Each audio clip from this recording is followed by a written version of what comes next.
이 오염된 다양성은 근대 지식의 특징이 된 요약하기에 저항한다고 합니다. 네, 그래서 이 책이 요약 어려운 거 아닐까 싶은데요. 네, 요약이 안 되는 책인데.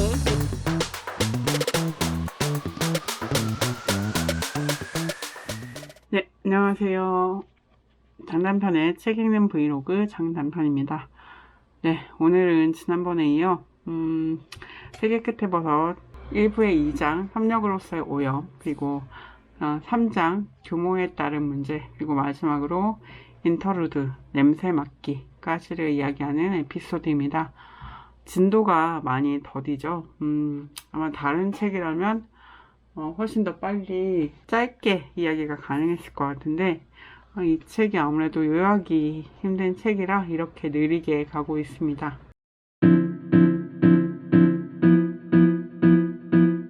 이 책의 구성이 왜 이리 특이할까 라는 생각을 했었어요. 지난주에도 좀 말씀드렸는데 각 장의 관계가 독립적인 것처럼 보이기도 하고 서로 이어지는 그런 이야기인 것 같기도 하고, 그런데도 논리적이고 인과적인 흐름은 아니라는 말씀을 지난번에도 드렸죠. 흩어져 있는 이야기 같기도 하고 연관되어 있는 이야기 같기도 한 흐름이라고요. 제가 최근에 메릴린 스트레선의 부분적인 연결을 읽고 있는데요. 잠깐 보여드릴까요? 주섬주섬. 네, 이 책을 읽고 있는데, 부분적인 연결이라는 책을 읽고 있는데, 이 책을 읽다 보니까 이런 기술 방법, 그러니까 이론에 대한 글쓰기에 대해서 좀 대안적인 아이디어라고 할까요? 그런 걸 꽤 길게 이야기하고 계시더라고요. 완전히 같은 건 아니지만 이런 아이디어에서 이런 기술이 나왔겠구나를 짐작할 수 있었습니다.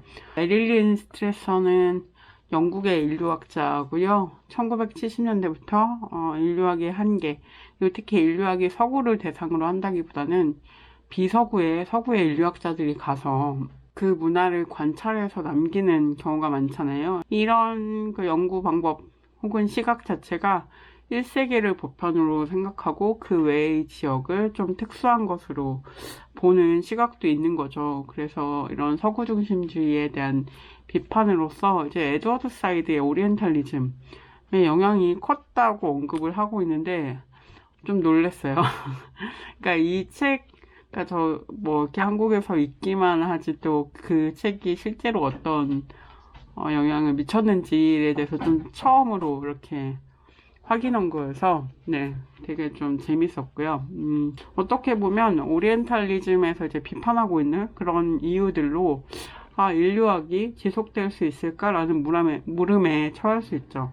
특히 그 인류학을 연구하는 사람들이라면 더 이런 질문을 할 수밖에 없었을 텐데, 이 부분적인 연결들은 그런 상황에서 새로운 인류학을 모색하려는 노력이 담긴 책이라고 보여집니다. 제가 지금 초반을 읽고 있어서 다 읽진 못했는데요. 이 책도 굉장히 흥미롭더라고요. 그런데 에나친 같은 인류학자들이 기반으로 하고 있는 지식의 토대를, 어떤 문제의식의 토대를 이분이 만드신 분 같기도 하고, 지금은 그렇게 생각이 드는데, 그리고 이분도 도나 해러웨이의 영향을 많이 받으셨다고 합니다. 네, 피해갈 수 없습니다. 네, 피해갈 수 없고요. 네, 어쨌든 이 책의 초반부를 조금 이야기해보는 게 좀 이 책을 이해하는데 또 도움이 될 것 같아서 이야기해보도록 하겠습니다. 인류학자가 탐구 영역들 사이를 이동할 때 실체들 간의 관계 및 연결은 새로운 배치로 나타날 수 있다는 언급도 있는데요. 에나칭이 이야기하는 배치라는 개념이 여기에서도 나옵니다.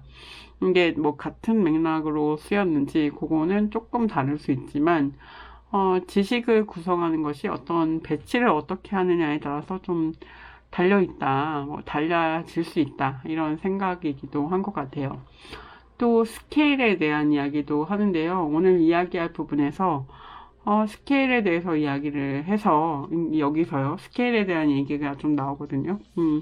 이 부분도 좀 언급을 하려고 합니다. 지식이 다루고 있는 영역과 규모와 층위를 정하잖아요. 연구 주제를 정할 때도 그럴 것 같고, 뭘 하던 사실 이런 일이 일어나죠. 예. 무엇을 얼마만큼 어떤 시각으로 다룰 것인가 라는 생각을 하게 되는데, 이렇게 규모를 정하고 이 안에서 연구하고 논증한 것의 결과로 뒤에 오는 것이 영향을 받는다거나 하는 식으로 지식이 전개가 되죠. 그리고 이론을 정리하기 위해서는 데이터 간의 차이를 사실 억제해서 뭔가 하나의 뭔가 방향, 하나의 결론으로 좀 향하려고 하는 경향이 있을 수밖에 없다고 생각이 들기도 해요. 그런 경향이 있는데, 그런데 부분적인 연결들에서는 이런 기존의 연구 방식 혹은 지식을 생산하는 방식이 아니라 다른 구성 방식을 제안합니다.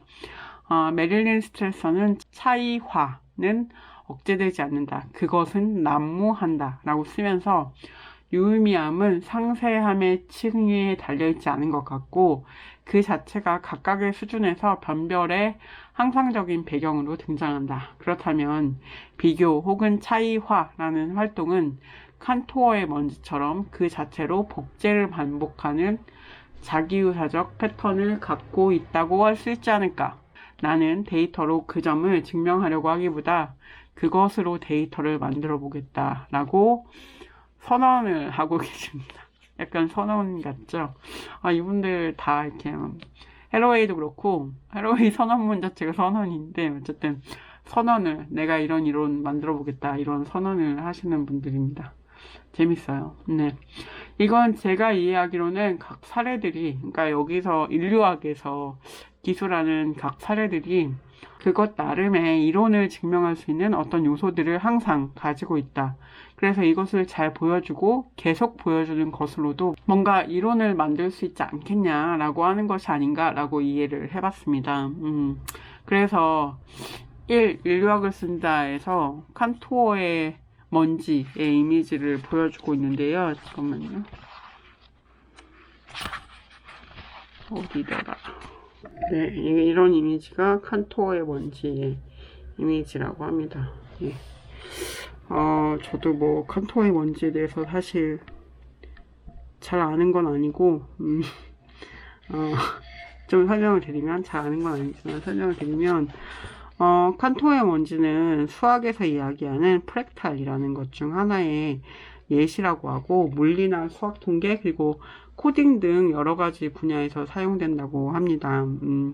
메릴린 스트레서는 이 개념을 가져오기보다는 그러니까 어쨌든 뭔가 과학적인 개념이 있어요. 수학적인 개념이 있는데 이거를 가져오기보다는 이 칸토어의 먼지 이미지 그러니까 여기서 이 하나에서 3분의 1을 삭제하고 나머지를 살리고 또 여기서 3분의 1을 삭제하고 이런 식으로 계속 작은 조각들로 되는 건데요. 이 이미지를 책을 쓰는 목차에 활용을 하고 있습니다. 이 이미지에 매료되었다라고 이분이 좀 표현을 하셨는데 그러니까 개념은 잘 모르고 수학도 잘 모른다. 근데 이 이미지가 너무 좋다.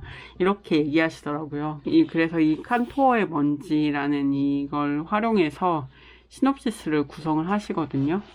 보면 이런 식으로 시놉시스를 구성을 하셨습니다. 뭐 인류학을 쓴다, 미학, 정치 이렇게 나뉘고 미학은 또 환기로서의 민족지, 복잡한 사회, 불안정한 지식 이런 것들로 나뉘고요. 환기로서의 민족지는 환기, 여행, 복잡한 사회, 기한한 자, 장소의 놀자 이런 식으로 쭉 이렇게 시놉시스를 구성하셨는데 이것은 뭐랄까 되게 널려있는 느낌이죠. 이게 뭔가 관계라기보다는 여기 이렇게 설명되기로는 이 책은 전체적인 내러티브를 쫓지 않으며 끊임없이 자기 복제되며 파생 성장하는 칸토어의 지시를 따른다라고 되어 있어요. 그래서 이런 식의 어떤 시놉시스를 구성을 하시고 이것을 또 반영을 하셨다 책을 쓰는데 라고 합니다. 조금 다르지만 부분적인 연결들의 목차와 세계 끝에 버섯의 목차를 한 번 더 보여드릴게요. 자, 요거는 이제 메릴린 스트레선의 부분적인 연결들의 목차고요. 그리고 버섯의 목차. 네, 제가 막 뭘 써놔가지고 네, 이런 식으로 되어 있어요. 중간에 이런 식으로 돼 있고, 교란에서 시작되다. 이런 식으로 되어 있습니다. 그래서 뭔가 병렬적인 구성에 가깝다는 생각이 듭니다. 그냥 언뜻 보기에는 세개 끝의 버섯보다는 부분적인 연결들이 좀 더 이 칸토어의 원지 방식의 서술 방식에 맞는 것 같은데요. 에나칭도 메릴 스트레슨과 도나 해러웨이의 이론을 자신이 좀 정리해서 이 책을 쓰는데 활용했다고 언급하고 있기도 하니 저도 부분적인 연결들을 읽으면서 좀 세계 끝의 버섯이 왜 이런 형식의 글쓰기 방식을 택하고 있는지가 조금 이 칸토어의 먼지들을 보면서 이해가 됐던 것 같아요.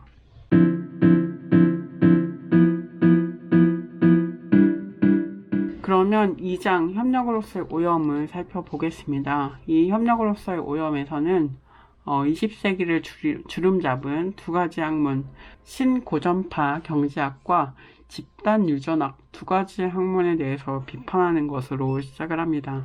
물론 이들이 이룬 학문의 성과 모두를 무용한 것이라고 하는 것은 당연히 아니겠지만 이들이 기반에 두고 있는 자립적 개별 행위자라는 주체에 대한 관념에 대한 비판입니다. 이는 리처드 도킨스가 이야기했던 이기적 유전자의 관념과 맞닿아 있습니다. 근대 지식의 발전은 이런 자립적 개별 행위자를 상정함으로써 폭발적으로 이루어졌다고 이야기하고 있는데요.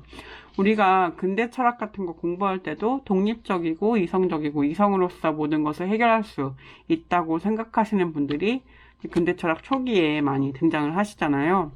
주체들 간의 마주침, 그리고 그로 인한 오염을 무시한다면 자립적 개별 행위자는 그 어떤 외부의 자극에도 변하지 않죠. 말하자면 이 자립적 개별 행위자는 일관적인 자아와 지성을 가진 존재인 건데, 이렇게 하면 자신이 일반이 되기 때문에 이들이 집단 전체를 대표하는 분석 단위가 되는 것도 가능한 거죠.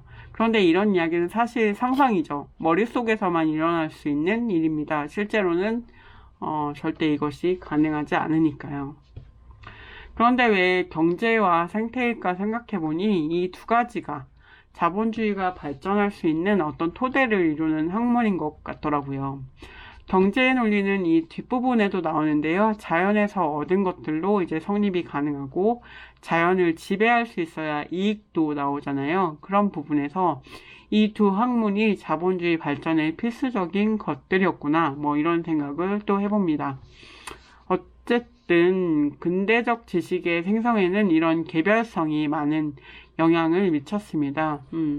좀 인용을 해보면 이 덕분에 신고전파 경제학과 집단 유전학의 영향력은 매우 강력해졌고, 이 두 학문의 근본 전제가 명백한 허위에 기반한다는 사실이 갈수록 미쳤다. 따라서 경제와 생태에는 저마다 진보는 팽창이라는 알고리즘이 자리 잡았다 라고 합니다. 상호적 연결에 기반해 근대를 비판하는 부분이죠. 처음에 이런 기술을 읽었을 때 무릎을 탁 치게 되더라고요, 진짜. 주석에도 달려있는데 우리가 근대 경제학을 비판할 때 무한 경쟁하는 사람들의 이기적인 성향에 대해서 비판하고, 이타적인 경제학이 되어야 한다, 사람 냄새 나는 자본주의나 경제학이 필요하다, 이런 이야기도 많이 하는데, 이분은 문제는 이기적 성향이 아니라 자립이다라고 이야기하십니다. 우리는 혼자 자립할 수 없는데 자립하고 있다고 상정하는 게 문제라는 것이죠. 우리가 자립한 것처럼 보이지만 사실은 수많은 관계에 기대어 있고 타인의 노동 그리고 자연의 희생에 의해서 존재를 하고 있죠. 말하자면 전기를 편하게 사용하는 것도 그렇고요. 밥을 편하게 주문해서 먹을 수 있는 것, 그리고 우리가 만든 쓰레기를 문 밖에만 내놓으면 알아서 처리가 되는 듯이 보이는 것, 이런 것들이 모두 타인의 노동 그리고 자연의 빚을 지고 있다는 증거인데요. 우리가 각자 홀로 생존한다는 식의 사실과 정반대되는 현상을 품을 수 있는 건 다른 존재를 의식하지 않아도 되는 특권이 있기 때문이다 라고 66페이지에서 이야기합니다. 나는 남들의 도움 없이 살아갈 수 있다고 생각하는 것 자체가 그에게 이미 특권이 있기 때문에 할 수 있는 생각이라는 것입니다. 우리는 독립적인 존재가 아니라 서로에게 기대고 마주침을 통해 오염되고 진화하는 존재라는 것이 에나칭의 주체에 대한 생각인 거죠. 이제 다시 오리건주 송이버섯 이야기입니다. 오리건주의 캐스케이드 산맥 동부의 폰데로사 소나무 지대가 벌목으로 사라졌는데요. 폰데로사 소나무는 주기적으로 불을 내줘야 계속 번성하는 종인데 미국 산림청에서는 소나무를 보호해야 한다 이러면서 산불 내기를 금지했고요. 산불이 금지된 이 지역에서는 로지폴 소나무, 조금 더 작은 소나무와 전나무 등이 생기기 시작합니다. 그리고 이 로지폴 소나무 아래에서 송이버섯이 자라는데요. 송이버섯은 로지폴 소나무가 생장하기 시작한 지 40년에서 50년 정도 지난 후 도전하기 시작했고, 이거는 산불이 금지됐기 때문에 또 가능했던 거라고 합니다. 사실 다른 책들을 보니까 아메리카 원주민이나 다른 지역의 사례에서도 숲을 관리한다는 것은 정기적으로 좀 불을 내주고 다시 새로운 것들이 자라게 하는 행위를 통해서였는데요. 그렇게 숲이 유지가 잘 된다는 이야기들이 많더라고요. 그런데 미국 산림청은 산불을 금지시켰고 우리도 산림보호라는 것을 이렇게 인식하고 있기도 하죠. 불을 내면 안 되고 그냥 보호해야 되고 이런 인식을 하고 있는데요. 어쨌든 정기적으로 불을 내줘야 더 번성하는 폰데로사 소나무 같은 종도 있으니 인간과 어떻게 만나느냐에 따라서 숲에서 자라는 식물의 종도 달라진다는 이야기를 하고 있습니다. 그리고 또 여기에 모인 우리 오리건주 캐스케이드 산맥 동부에 모인 오리건주에 모인 사람들의 이야기도 나오는데요. 중국에서 태국으로 또 태국에서 미국으로 이주한 미엔인들 그리고 오리건주의 또 다른 집단인 몽인도 나오는데요. 이들은 베트남 전쟁과 함께 군대에서 혹은 난민 캠프에서 만나기도 하고 정치적 상황에 의해서 흩어졌다가 다시 만나기도 한 이들입니다. 그리고 이들이 1980년대 동남아시아의 반공주의자 난민으로 미국에서 시민권을 얻게 됩니다. 그런데 이들은 사회적 공급망의 보호를 받지 못했어요. 그래서 일거리를 찾다가 송이버섯 채집을 하게 되는 건데요. 참 아이러니하게도 이들이 전쟁 동안 얻은 숲에 대한 지식을 활용해서 좀 쉽게 송이버섯 채집을 할 수 있었다고 합니다. 사람들은 이런 이야기를 들으면 이렇게 반응하기도 한다고 에나칭이 얘기합니다. 이런 사람들 내 주위에 얼마나 많은 줄 알아? 이게 이야기할 거리가 되나? 이렇게 이야기한다는 거죠. 에나칭은 이 이야기가 맞다고 해요. 이런 사람들 진짜 많다는 거죠. 여기저기로 이주하면서 오염된 다양성이 어디에나 존재한다고 하는데요. 근데 뒤에 전쟁 이야기가 나오는데 그런 데서도 전쟁이 되게 모두에게 공통적인 경험이라는 것을 이야기하는 부분도 있어요. 그렇죠. 그리고 베트남 전쟁 같은 경우는 굉장히 큰 영향을 미친 전쟁이었기 때문에 많은 사람들의 기억에 공통적으로 있겠죠. 여기서 에나칭은 중요한 질문을 합니다. 왜 우리는 세상을 이해하는데 이런 이야기를 활용하지 않는 걸까? 그러니까 이렇게 많은 사람들이 겪었는데 우리는 왜 이야기를 하지 않냐는 거죠. 한 가지 이유는 오염된 다양성이 복합적이고 추할 때가 많으면 우리를 초라하게 만들기 때문이다. 전쟁 생존자들은 그들이 딛고 넘은 시체 혹은 그들이 사살한 시체들을 상기시킨다. 이 생존자들을 사랑해야 할지 증오해야 할지 우리는 알지 못한다. 도덕적 심판을 간단히 내릴 수는 없는 것이다. 라고 75페이지와 76페이지에서 이야기하고 있습니다. 저는 이런 생각이 대단하다는 생각이 들어요. 처음에 읽었을 때 좀 충격을 받았거든요. 그러네. 왜 이런 이야기는 중요한 것으로 다뤄지지 않는 걸까? 왜 이것은 지식이 되지 못하는 걸까? 이런 생각이 들었어요. 우리의 역사만 되돌아봐도 베트남 전쟁에 참전했던 사람들이 많았죠. 저보다 조금 더 나이가 있는 분들의 기억에는 더 구체적으로 이제 나의 가족이라던가 이런 분들이 베트남에 갔던 기억으로 그 사건들이 자리하고 있는데도 사실은 이것들을 제대로 이야기하지 않는 경우가 많죠. 네. 생각해볼 대목인 것 같습니다. 그러나 에나칭은 이렇게 우리에게 존재하는 오염된 다양성에 대해서 더 많이 이야기하겠다고 이 챕터 마지막에 밝히고 있어요. 이 오염된 다양성은 근대 지식의 특징이 된 요약하기에 저항한다고 합니다. 네. 그래서 이 책이 요약이 어려운 거 아닐까 싶은데요. 네. 요약이 안 되는 책인데 만약 골치 아픈 이야기를 쏟아내는 것이 오염된 다양성에 대해 말할 수 있는 최선의 방식이라면 이제 그렇게 쏟아내는 것을 우리의 지식 실천의 일부로 만들 때다. 어쩌면 전쟁 생존자들과 마찬가지로 우리는 죽음과 죽을 고비와 쓸데없는 삶에 대한 우리의 모든 이야기가 우리 편에 서서 현재의 도전에 직면하도록 도와줄 때까지 말하고 또 말해야 할 것이다. 골치 아픈 이야기들의 그런 불협화음에 귀 기울일 때 비로소 우리는 불안정한 생존을 향한 최선의 희망과 마주할 수 있을지도 모른다 라고 77페이지에서 이야기하고 있습니다. 즉 여기에서 이야기하듯이 새로운 지식 실천, 새로운 지식을 만들어가는 방법은 자립된 개인을 상정하고 이야기를 끌어가는 것이 아니라 자립이 불가능한 이들의 요약 불가능한 이야기를 계속 해나가는 것이라는 겁니다. 이렇게 이야기를 통해서 또 새로운 오염이 생겨나는 것 아닐까요?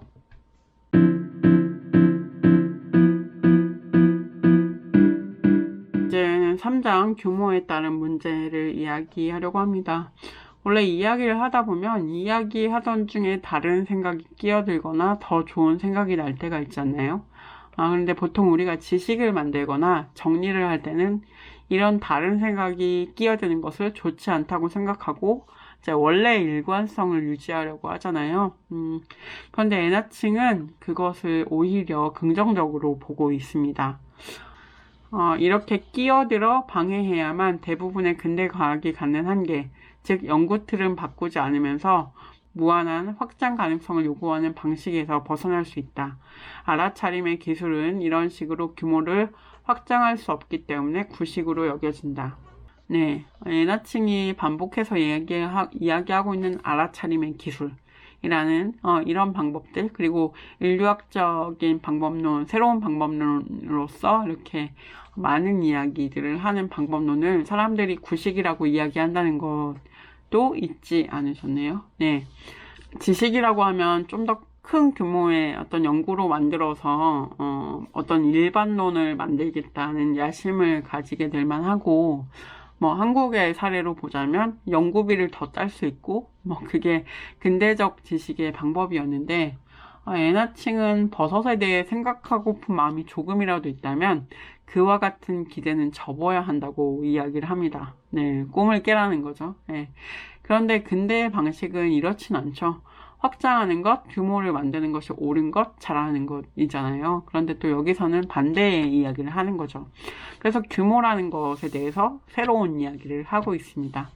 따라서 확장될 수 있는 요소는 어마어마한 주목을 받고 확장될 수 없는 요소는 걸림돌로 여겨진다. 이제는 우리가 단지 서술 대상으로서만이 아니라 이론을 성립하게 하는 요인으로서 확장될 수 없는 요소에 관심을 기울일 때다라고 81페이지에서 얘기합니다. 이론의 한 요소로서 이런 확장 불가능성을 가져오는 건데요.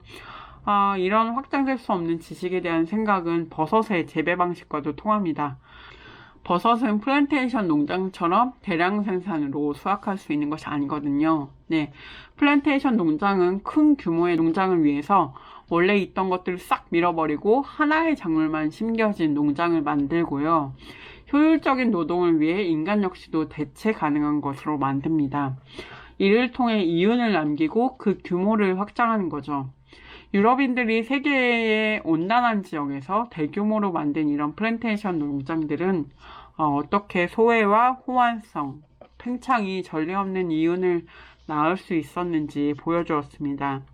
이런 재미를 본 사람들은 무한정 팽창이 가능하다, 이렇게 착각을 했던 것 같아요.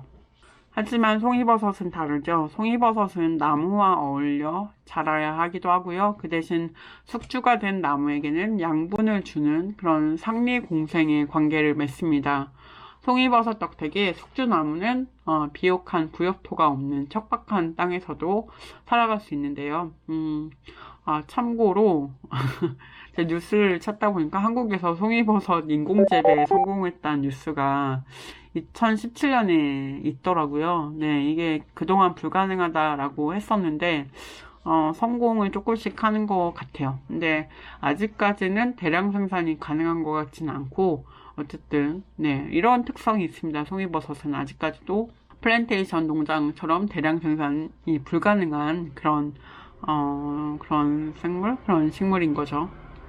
그런 의미로 엔화층은 자본주의적 팽창, 그리고 플랜테이션 농업, 그리고 근대적 지식의 팽창과 송이버섯을 대조합니다. 어떻게 지식과 송이버섯을 동일선상에 놓을 생각을 하셨는지 모르겠어요. 정말 신기한 생각 아닌가요? 네. 엔화층은 확장성이 없다고 무조건 좋은 것은 또 아니다 라고 언급하긴 합니다. 규제받지 않은 벌목꾼들이 숲을 더 파괴하고 다니고 뭐 이런 것들 예를 활용하시면서요. 어쨌든 확장성과 비확장성의 이런 대조를 통해 근대 지식 비판과 송이버섯을 연결하는 엔화층의 이야기가 펼쳐집니다. 네, 재밌지 않나요? 네.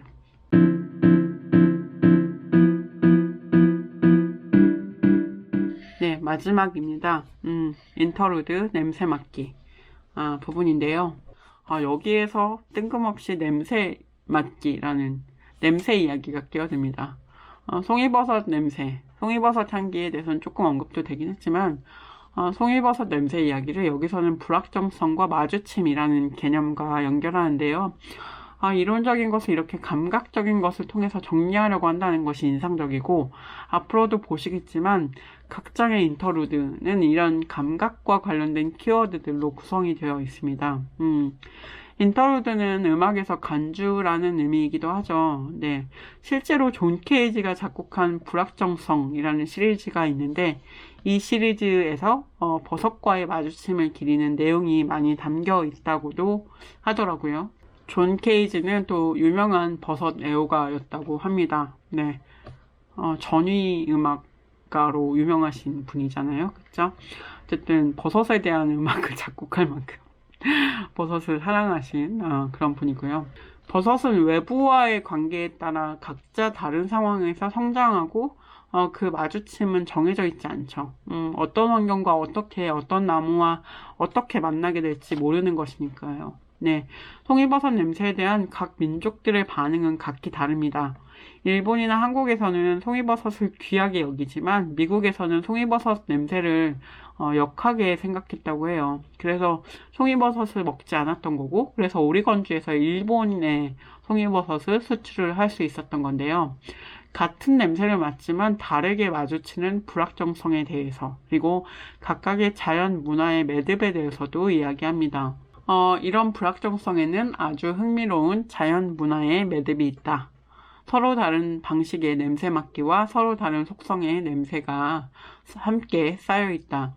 버섯 안에 함께 응축되어 있는 모든 문화사와 자연사를 이야기하지 않고 송이버섯 냄새를 설명하기란 불가능할 것 같다 라고 106페이지에서 얘기합니다.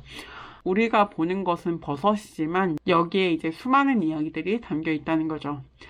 인간뿐 아니라 송이버섯을 좋아하는 동물들도 그렇지 않은 동물들도 있겠죠. 그렇다고 하는데요. 같은 냄새에 대해서 다르게 반응하는 것도 재미있죠. 네. 송이버섯 냄새는 마주침을 통해서 발생했기에 우리의 역사 형성 과정을 보여준다. 송이버섯 냄새를 맡자 라며 인터루드가 끝이 납니다. 네. 이 인터루드의 역할이 뭘까 계속 좀 생각해보고 있는데 끝까지 읽고 좀 정리해보면 좋을 것 같습니다. 오늘은 드디어 1부를 모두 살펴봤고요. 인류학이라는 학문이 현실에 적응하기 위한 방법으로서 어떤 이론적 모험을 하고 있는지를 또 이 책을 통해서 알게 되었고, 덕분에 저는 이제 인류학에 관심을 가져본 적이 사실 없었어요. 관련된 책들도 사실 별로 몰랐었는데, 이거 버섯을 읽으면서 또 관련된 책들을 또 보게 되더라고요. 그런 점에서 되게 흥미롭고, 이론이라는 것도 시대에 따라 변하겠지만 이런 변화를 맞이하는 태도에 있어서 되게 적극적인 노력인 것 같아서 되게 멋있다는 생각이 들고, 또 이 쓰인 구절, 쓰인 생각들이 너무 멋지고 새로운 생각들이 많은 것 같아요. 또 좋은 건 조금 긍정적인 에너지가 있잖아요. 뭐 사실 다 그렇진 않겠지만 우리가 포스트 모던 이론을 좀 접했을 때 저 개인적으로 좀 싫었던 기억이 많아요. 왜 이렇게 좀 우울할까?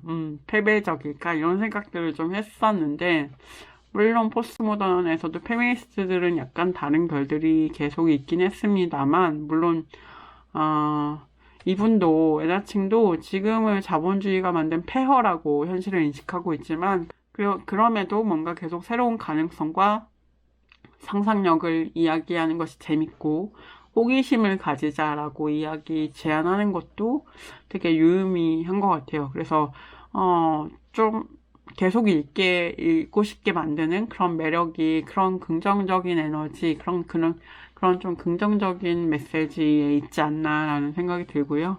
네.